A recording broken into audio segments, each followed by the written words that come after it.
साथीहरू तपाईँहरूको पनि भ्युज इङ्गेजमेन्ट हरायो भने दाब लाग्छ कि लाग्दैन हो यो कुरो चाहिँ कन्फर्म गरेर तयारी गरौँ है त साथीहरू कहाँ गयो त इङ्गेजमेन्ट कहाँ गयो त भ्युज भन्ने कुरो हजुरलाई नै दाब लाग्दैन दाब लाग्यो भने आउनुहोस् यो भिडियो फुलवाच गर्नुहोस् हजुरलाई म क्लियर बनाएर बताउँछु है त साथीहरू सबैलाई वेलकम मेरो नाम सञ्जय थापा म थाइल्यान्डबाट ब्लगिङ गरेको साथीहरू म चाहिँ आज के भन्न चाहन्छु भन्दाखेरि साथीहरू अगर हजुरले भिडियो बनाएर फेसबुकको चाहिँ युट्युबको चाहिँ होइन फेसबुकको चाहिँ हजुरले भिडियो बनाएर यता ग्रुपमा सेयर गर्नुहुन्छ अरूको प्रोफाइलमा सेयर गर्न लानुहुन्छ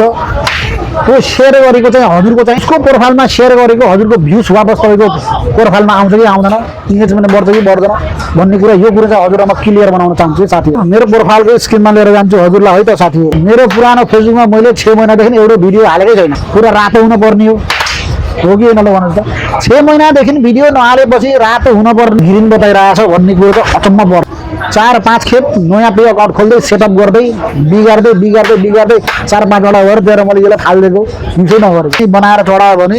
यसमा चाहिँ मैले कहिले काहीँ सेयर गर्छु यहाँबाट चाहिँ अर्को प्रोफाइलमा गएर इङ्गेजमेन्ट बढ्ने भ्युज बढ्ने त्यस्तो खालको हुँदो रहेछ है त त्यो सेटअप गर्नलाई 5 खेप मात्र दिँदाखेरि मैले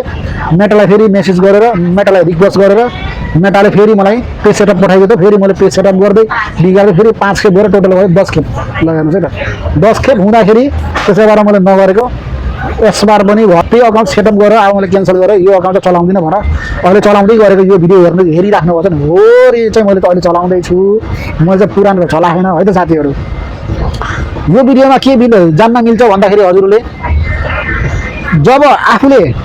ओरिजिनल कन्टेन्ट बनाएर अर्को प्रोफाइलमा फेरि सेयर गरियो भने चाहिँ आफ्नो भिडियोको जो इङ्गेजमेन्ट छ जो भ्युज छ हेर्दा चाहिँ उतातिर पनि जाँदो रहेछ सेयर हुँदो रहेछ भनेर मैले चाल पाएँ होइन त्यसको कारणले चाहिँ अब चाहिँ मैले सोचेको